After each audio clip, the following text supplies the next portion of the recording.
국익을 위한 외교의 마지막 순간까지도 빵 셔틀 외교 운운하며 유치한 말장난으로 정부의 외교 노력을 폄훼해서는 안 됩니다.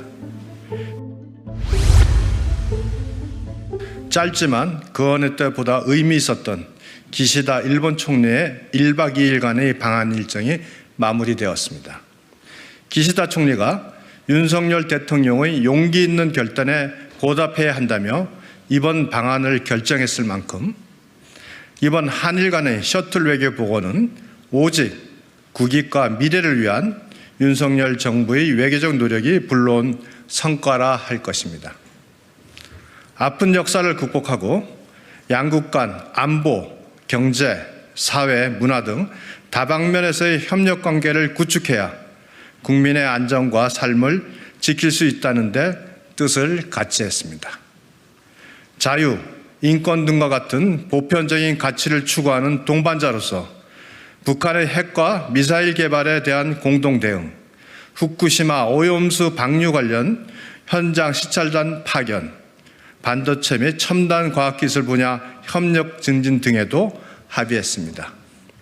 12년 만의 셔틀 외교 복원이라는 새로운 이정표를 세운 양국의 협력관계는 오는 19일 히로시마에서 열리는 G7 정상회담에서도 이어질 것입니다.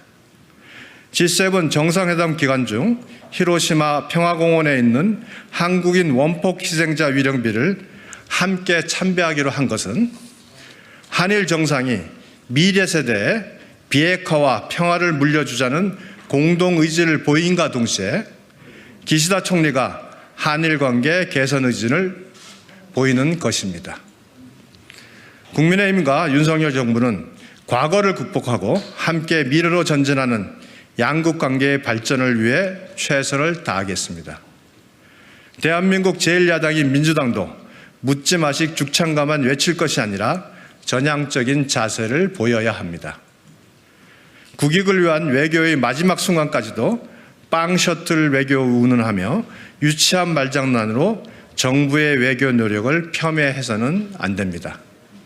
다행히 오늘 민주당 윤호중 의원이 기시다 총리를 만나 다양한 현안에 대한 의견을 나누었다고 합니다. 반일만 외치며 국민 감정을 자극하여 국내 정치를 위한 정략에 골몰할 것이 아니라 국익과 실리를 위해 함께 고민하는 자세가 필요합니다. 그동안 꽉 막혔던 한일 관계 개선의 첫 발을 떼었을 뿐입니다. 양국의 열린 마음이 성과로 이어지도록 정부 부처는 물론 국회도 만반의 채비를 해 물잔의 반을 채워야 합니다. 한일 양국이 과거를 극복하고 함께 미래로 전진한다면 동아시아를 넘어 전 세계의 평화와 안정에도 크게 기여할 것임을 확신합니다.